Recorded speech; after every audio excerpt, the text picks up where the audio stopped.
Vic. They're both part of Hello. Project Spurs, as I am myself. So, Vicky, she's joining us for the very first time. It's a pleasure to have a female perspective on the show because usually it's just me, Jonas, Steven, Wesley, or we have Ben in here. So it's nice to have the female perspective for once. Yeah, definitely. I'm glad to be here. Thanks for having me. Uh, and then we have a regular here, Jonas Clark. Jonas, it's a sad day, man. It's the last day of the season, last game of the season. Spurs wind up dropping one Utah Jazz, and before they even hit the court, we already knew that their fate had been sealed. Um, Get any help from the Grizzlies, and they didn't get any help from the Suns. So, unfortunately for us, it spelled nothing but doom. yes. But I got to ask you, Vicky, since getting you on here for, Yes. what have you thought about this team? And you can even let me know as far as your thoughts as far as what happened during the regular season. Then we had Right. the hiatus, and how the teams look to you now, and in this NBA restart in the bubble. Yeah. I was very impressed watching them come out. Um, as you all know, the regular season, the very beginning started out looking like there was some hope. They looked kind of good the first couple of games, and then I can't remember what game it was, who they fell to back in October or November, and then from there it was just like this downward spiral of terror, I guess. And at that point, I kind of just was thinking that this was going to be the fate of the season. Um, and when the season ended, or when they took the break back in March, I was thinking the same thing. They were not in any shape to be heading into the playoffs in a couple of months. Um, so when they were coming back into the restart, I was sort of expecting to see the same thing. I didn't really think that we were going to see such drastic changes in the lineups and the rotations. But it was something that everybody has been asking for, I guess, throughout the whole season. People wanted to see these players playing together on the court. They wanted to see these lineups, these rotations. And it wasn't until these games that we finally got to see it. And we saw the potential, which was awesome. And for me, I mean, it's a sad day because, yeah, the playoff streak ended. But I mean, I'm really hopeful. I think that everyone's been begging for a rebuild. And this whole time I was thinking, I think they are rebuilding. They just haven't really shown us those options, those other options. They had really good um, players in their back pocket that they weren't taking out to play. So I feel like this was really good for them. It was a good opportunity for the young guys to gain growth and develop, like Pop said he wanted to do. And I think it's good that they got so close and didn't make it because that's a chip that they're going to carry on their shoulder. They can use it for motivation, and hopefully it'll bring them into playoff contention next year without having to fight for it like they had to this year. Yeah, no doubt. It was tough. Spurs dropped one to the Jazz tonight, 118 to Yeah. 112. We're disappointed. Everybody is, but you go back and everybody was blaming DeJounte Murray for the 76ers loss, and we didn't Yeah. make the playoffs because it was DeJounte's fault, and it's not his fault. No. The Spurs had games that they could have easily won going back to the regular season, Exactly. and they didn't Exactly. capitalize on those. Now they have this shortened, bubble play that they come back to. They have to win out basically, to have a Hmm. shot. And you're going to drop some close games. It happens. Right. And it's like I was telling Jonas too. The Spurs fans have been clamoring for this inflection of youth. We want to Yes. see the young players out there. Well, they got to see Right. that playing alongside veterans. Really exciting to see. We're like, whoa, where has this team been? They Yes. show us something. We're all excited to watch them play. But then along with the youth comes the experience. And yes, they Right. did drop two games that they maybe could have won. But that happens when you Right. have these younger players out there. Regardless Exactly. what happened today, the 20 plus years of the Spurs going into the playoffs comes to an end. But we like what we're seeing out there on the court. So regardless of what happens, I'm proud of this team. You know, Yes. while I'm Yep. sad, I'm still proud of this team. So, Jonas, Definitely. let us know your thoughts, man, because I know you've been watching this team since the beginning of the season, and you've been in the heated arguments defending your boys out there on the court. So, I mean, give me your thoughts, and as far as the season and the NBA restart in the bubble. Joe, heated arguments defending my boys on the court and the ones that weren't out there. Oftentimes, in terms of why Luca wasn't out there, why Keldon wasn't out there, and getting some serious run. So I was at first caught up in the feelings, for sure about the 22-year run coming to an end and what that means, but it had to happen at some point. And if this would have happened 2 years ago, everything would have felt like it was the end of the world.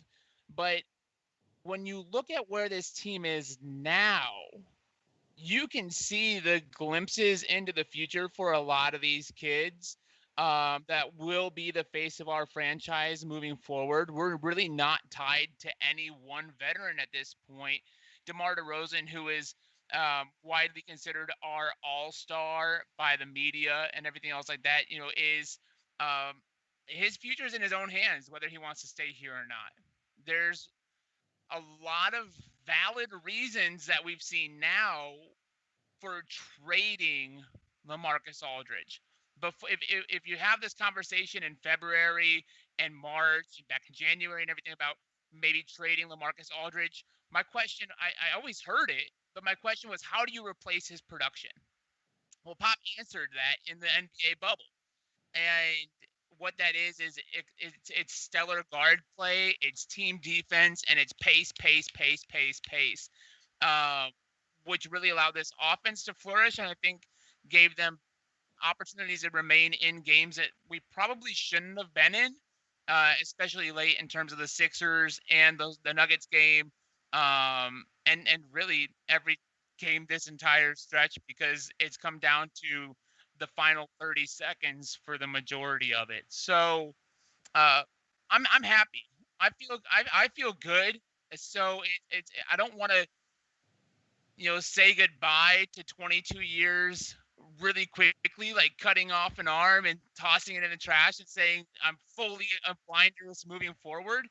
But at the same time, I feel very excited.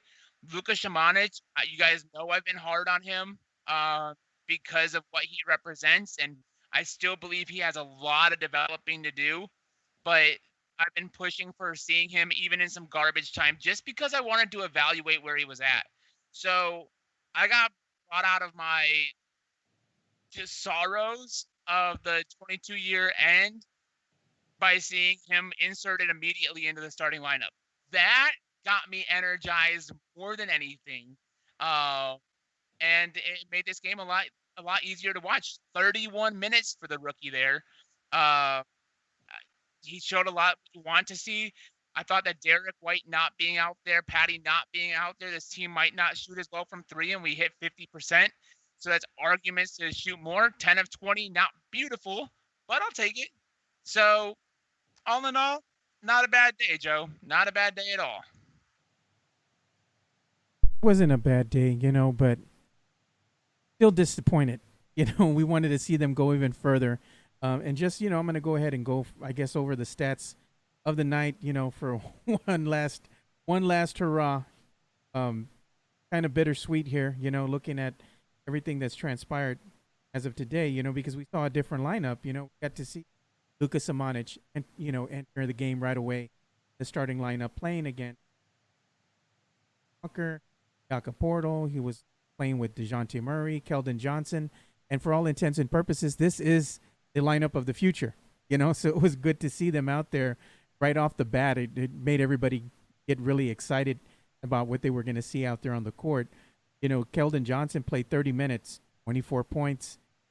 Dante Murray, 36 minutes, 12 points. Jakob Portal, 21 minutes, 10 points. Lucas Samanic, 31 minutes, 16 points. Couldn't be prouder of the kid, man. A lot of Spurs fans have given him a lot of flack as of late, being real critical of him. He still needs some time to develop, but he's showing you guys that he can still play basketball, so you all need to be a little bit more kinder to Luka. Give him some time. Lonnie Walker, 34 minutes, 15 points on the night. Marco Beninelli, 29 minutes, 16 points. That's never a good stat in my eyes because Marco blocked me. I don't like him very much. I was blocked by association after I was nothing but nice to Marco. So that's my only pet peeve of Marco for the season. Shemezi Metu, 26 minutes, 10 points on the night. And we had Q, Quindary Weatherspoon, whopping 3 minutes. He had 1 point. I wish he would have played more. Maybe sit Marco and give the minutes to Q and let him ball out and get some experience out on the court. But that's just me being nitpicky. Other than that, that's pretty much what happened on the night because we just had the young guys out there on the court, which shows you the future is bright for the San Antonio Spurs. And I got to come back and I got to say one more thing here. And I'm going to go in and pitch to you, Vicky.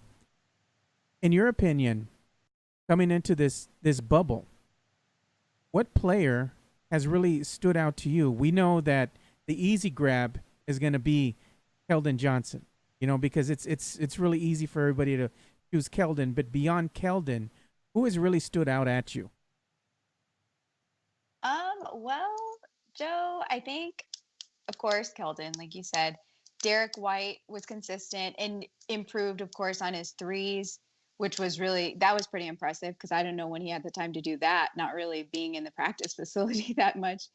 But who really stood out to me was actually Drew Eubanks. We had seen him a couple of times, and then of course, he's been a two-way player, had his stint in the G League and stuff. But I really was impressed with the way that he's super athletic in the paint, getting the boards and finishing those second chance opportunities in ways that I was really disappointed with Pirtle for not doing, because Pirtle has the size and he just doesn't jump. So that's something that I was really disappointed You with. mean he So doesn't dunk the ball, Vicky? Don't yes, mix he words. doesn't dunk. He doesn't. He doesn't. He doesn't dunk. And so that was super frustrating, but it was like a breath of fresh air whenever Eubanks would come in, and it was like this like fire and really like this desire to finish at the rim that we weren't seeing. And then especially since we were out other big men, we didn't have Marcus. So yeah, Eubanks really stood out to me. And then of course, I like seeing the developments from Lonnie Walker. I think he's developing pretty well, and he's still on the upward trend. So that's something that I'd keep looking out for within the next few years.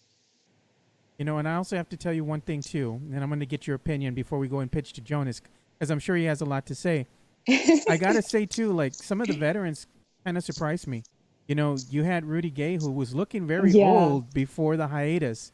Then he comes back and with the NBA restart over in the Orlando bubble, and he's looking solid. It's like, okay, Rudy, you can still play, you can still ball. Yeah, so definitely. I was gonna, yes. Now that you say Rudy, I want to comment on that because at the very beginning of the restart in the scrimmage games, I knew they weren't trying too hard or whatever, but I remember making this comment like, I feel kind of like Rudy Gay is like the Dennis Rodman of the Spurs right now. Like he could just get up and leave whenever he wants. And I meant Dennis Rodman in the sense that I just watched The Last Dance and he left during like the finals or whatever that was. So I remember making that comment. And then after that game, he started going like crazy and shooting all these threes and getting us back into, I guess it was the Sixers game when he first really like started getting us back into the game. And I was like, okay, I take that back. He's still showing some spirit and dedication to the team. So I guess I had to cut him some slack. And he did. I mean, he really did a lot for them in a way that I think they needed the veteran leadership from him. yeah, so Vicky has to rescind her Rudy Gay hatred. So I like it. I had to do the same thing, Vicky. I'm not gonna lie, because I gave Drew Eubanks, like I wrote him off. I was like, man, we need to get rid of this guy. He's a scrub. And then he made me eat my own words because now he was shelling out here in the bubble. So I'm like, like that meme where they show Homer Simpson going back into the hedges. Like, I'm sorry. I'm sorry, Drew. Yeah, that was me. Apologize. That was me with Rudy. Sorry, Drew. I like you, Drew. Good player.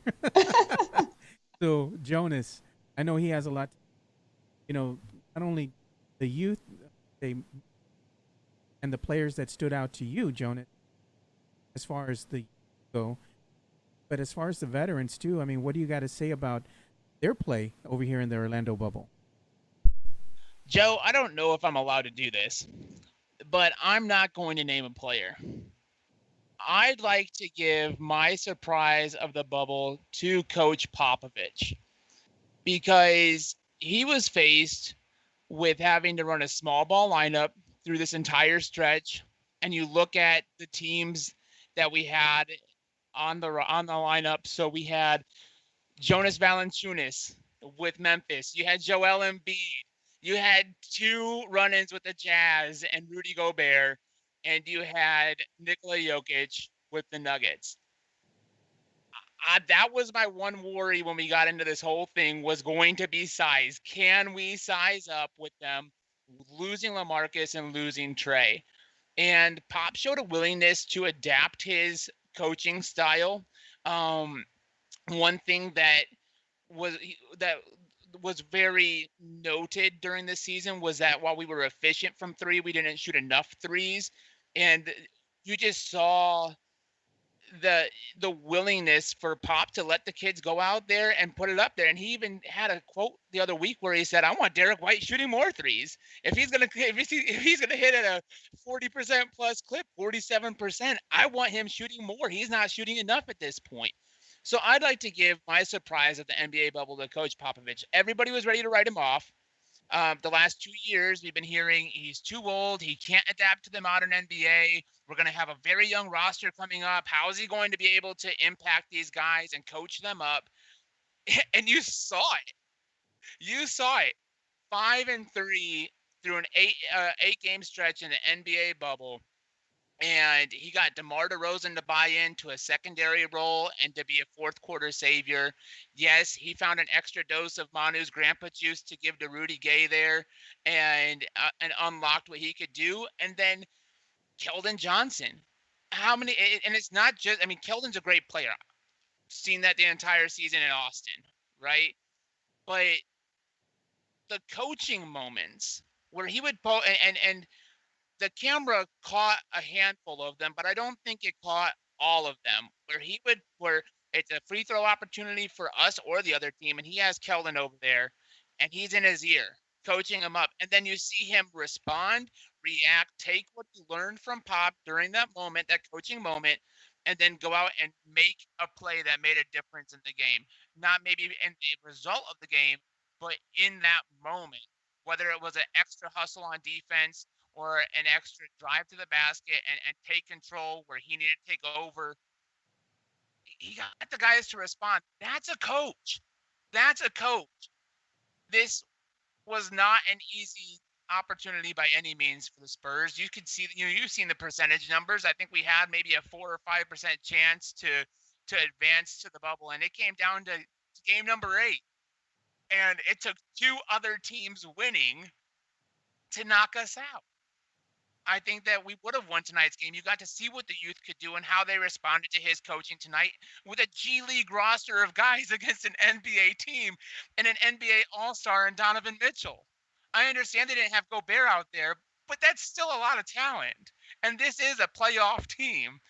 And you took them all the down to 48 minutes. So Coach Popovich, you're the surprise of the bubble. Please come back next year. So Jonas, you want Coach Pop back next year. I want Coach Pop back next year. I'm pretty sure Vicky wants Coach Pop here as well. Yes, yeah, I do. I think Vicky might cry if Coach Pop retires.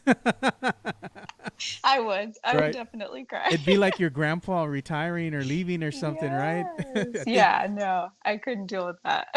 We need a shirt that says something like Coach Pop is my real. I would wear that. I would rock that shirt. Coach Pop is my grandpa. Well, I'm going to go ahead and shout out to some of the people here that are joining us. Jay Rodriguez from Facebook. What's up, Jay? Thank you so much for joining us. He says, "Go Spurs, go." How do y'all know anything about Nikola Multinov? Y'all think he is ever coming to the Spurs? I don't. Is. I mean, I got to be honest with you. Anything can happen. Anything's a possibility, but I don't see. What about you, Vicky? I have to say the same. I feel like it's just been too long. We've left him, developing, I guess, but I don't know. It's going to get to a point where it just doesn't fit. Like, who was it? Scola, Yeah, who we had for years and years and just never utilized. So that's kind of disappointing, but is what it is on that end. Jonas, we exactly. have a question here from Jason Salinas. He says, how did they determine who played in the bubble? He says, love to have played the Suns and Blazers. I guess that's what he was saying as far as the scheduling goes. He would have loved to see Spurs play the Suns and the Blazers. Um, I guess everything hindsight's 2020, but I guess I'm really happy we didn't have the Suns or the Blazers. Um, as far as the Blazers, they've shown they're a more complete team than what lots of people want to give them credit for. This was a down year in terms of expectations. They found themselves lower in the playoff bracket and then in the seeding than they would have liked to have, and where many would have expected to see them. I think we normally see them in that upper five echelon as opposed to just outside of it. And there's a reason why the sports world is shocked about the Suns going 8-0 too. So as far as how the seeding in terms of putting together a schedule was put together, I'm not 100% sure about that actually. If I had to guess, I would say that they looked more at the remaining schedule for everybody and then tried to give you a comparatively even opportunity down the stretch as even as they could. They can't give you the Grizzlies every night, but even the Grizzlies were fighting all the way to the end here tonight. Or you can't face Sacramento 8 games in a row. Nothing against the Sacramento fans. They had a valiant, I guess, effort, but um, that your guess would be as good as mine there. But to name drop the Blazers and the Suns as teams you would have liked to have seen in the bubble, knowing what we know now, I can't go down that road with you.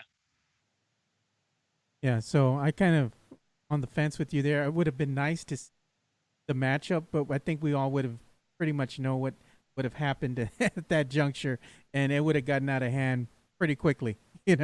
Who's gonna stop Dame Dalla? Really, man? Come on now, can't stop that guy. He was on fire. Hey, Derek White could hand like NBA I bubble don't Derek know, White. man. I that man played at like a kid possessed, and hopefully we would have gotten him before the Clippers provoked him to Oh yeah, this god level that he's playing at the last two games. Uh, Hopefully we would have gotten him sooner, but I truly believe Derek White could have handled him. Now is and that might even be a sub for sub kind of deal where Pop sees the Blazers sub out, Dame, then we're taking out Derek just to make sure he's fresh to take him on every time. I think that we probably play better defense as a team down the stretch, but uh, yeah, we could. I think we could have competed. I'm not saying we would have won that matchup, but I'm gonna say Dame's not going off for 40 against the Spurs. it would have been fun to watch, no doubt. But you know, like we said, I think we all pretty much know the outcome of those matchups, those games. I want to shout out to Alexander Mesquite. He's always tuning in on Periscope. I want to say thank you so much. Appreciate everybody who's tuning in right now and watching us on the live stream and commenting. We appreciate every single one of you guys. We couldn't do the show without you. So your interaction and just you taking the time to watch the show and interact with us and give us your feedback. It's instrumental, man. We really appreciate you guys. And thank you so much for being here and watching the Spurs takeover after games as we've done this throughout the season. It's fun to have these discussions and talk Spurs basketball with you, the fans, and see your reactions, and sometimes everybody's in a bad mood because the team lost. And then other times when we win, everybody's ready to go honking down Commerce. I was ready to go honking down Commerce. I'm not going to lie, Vicky. I was wanting to put Jonas in the car with me. If they would have won this game, I told him I wanted to take him Aw. honking, but Jonas says, "No, bro, I don't want to go because I want to save it if they win a playoff game." I'm like, "Oh, Title or nothing. Title or nothing. Yeah. I know. I saw some people on Twitter saying that too, and I was like, "Aw, I want to." yeah." One of the things too that we did promise is because Benjamin Cardenas Jr. he actually was gracious enough to sponsor a giveaway that we're going to be having during this show. So what we're going to do is I'm going to go ahead and show you something real quick.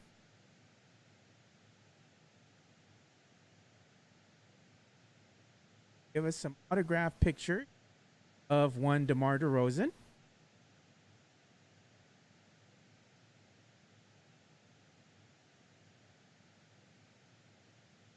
That's a summer league Lonnie Walker in an 18 jersey. That sure got us Eric White. Eric White. Authentic. And thank you so much for Benjamin for sponsoring the giveaway. So what we're going to wind up doing is we're going to do the giveaway in 2 parts. The first part is everybody who's watched the stream, interacted with us. We appreciate you, and we appreciate you so much that we're going to go ahead and we're going to have like a raffle kind of, so to speak. We're just going to put everybody's names in a pot here, and we're going to go ahead and name a winner. So after this stream is done, we're going to do another where we're going to give awards away. So we're going to have Spurs awards for the entire season on another live stream that we're going to do, and we're going to choose our winners. We're going to go ahead and choose a winner from this particular stream on the next stream that we do. We're going to just get everybody's names that joined and interacted with us, put it in a pot, and right off the bat, we're going to pick a winner, and we're going to go ahead and send you one of these pictures. So we're going to figure out the order in which the pictures are going to be given away. And if you all come and interact with us, because we're going to put a Twitter poll and stuff out there as far as, your takes for Spurs awards for the season, like who's our MVP, who's our 6th man of the year, who's our most improved player, and I don't know, maybe we'll have a category of least like Spurs. I don't know. That'll be a tie between Bryn and Marco. I got to say, Jonas. Hey. Just keeping it Marco. real. Just keeping it real. You keep that Bryn slander out your mouth, boy. Yeah, have but to wash that out with soap.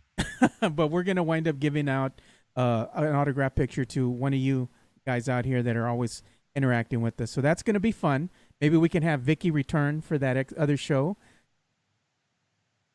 Yeah, that'd be cool. Yeah, we can see have who wins. We can have your awards. We can have Spurs awards and stuff. Maybe we can make like little trophies or something. We'll find something, right? Oh yeah. Vicky's all excited now. She's gonna draw little pictures on them. Right? We'll have a Razzie Award for least like Spurs, stuff like that. That'll be fun. Are we gonna have a guest host raffle too, where we put the guest host names into a raffle and we get one of these autographs? I don't know. Maybe I'll think about it. But it's all for the fans. I can get you one, Jonas, if you want one. I'm gonna go ahead and set up a KD account, and I'm gonna hop here into the chat and start messaging the feed. We'll send you one. You know what we're gonna send you? We're gonna send you an autographed picture of Steven Anderson, a headshot of Steven. I would take that one. Put that right above my sink every morning, so I can see aspirations as to how good I want to look that day. I want to get you an autographed picture of Steven with the disco lights behind him that drive Michael De Leon nuts. I always tell him you should just let him flash and strobe the whole time while we're doing the stream, just to pick on Michael. Oh, anyway, it's fun. Well, we're going to go ahead and start bringing the show to an end. But before we start bringing it to an end, again, we just want to say thank you guys for all your support. We really appreciate every single one of you guys. And also make sure that you also check out all the great content from our friends who we are partnered with at Project Spurs. So make sure you go to projectspurs.com to check out all the great content they have from, all the great journalists out there, including Vicky. You have Jonas, you have, Benjamin Bornstein. You also have Steven Anderson, Paul Garcia, just to name a few of the journalists out there who write great articles and have great insight in everything and anything that has to do with the San Antonio Spurs. So make sure you go ahead and support and check them out. And Vicky, where can they interact with you on social media? They can follow me on Twitter. I'm at Vicky Vix. Like the Vicks, like the one I put on my chest? Forget. Like the one I put on my chest when I was a kid? Vix. I have to make sure my name. Oh my. The Vicky Vix. Oh my gosh. I always forget it. Just use the Vicks. Just take the X out and put VICKS. No. Because then it'll be like Vicks vapor Yes, yeah, the rub. vapor rub that I used to put on my chest when I was little, when I couldn't The breathe. Vicky Vicks. Oh my gosh. There you go. How can I find it? Because I'm on my phone right here, so Let I me don't know. see. Let me look you up, Vicky. Go ahead and tell Yes, everybody. please.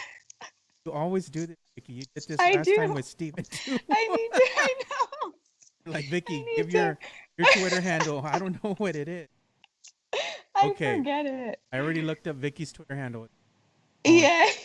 You can follow Vicky at the capital THE capital VICKIE Vix Yes. capital VIX the Vicky Vix. You can follow her on Yes. Twitter and Yay. make sure to follow her. And she likes to go ahead and talk about everything involving the world of sports and also the San Antonio Spurs. So we have to like maybe next time we'll put like a lower third or something. It'll pop up.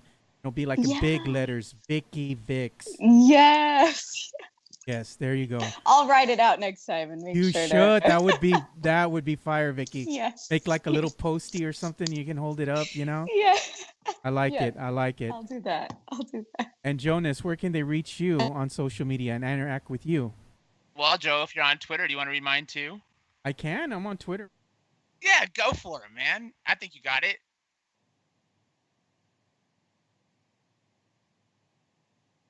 It is Jarclonus. There you go. I looked JARKCLO. up Jonas's. You can follow Jonas Clark. You got me saying it all.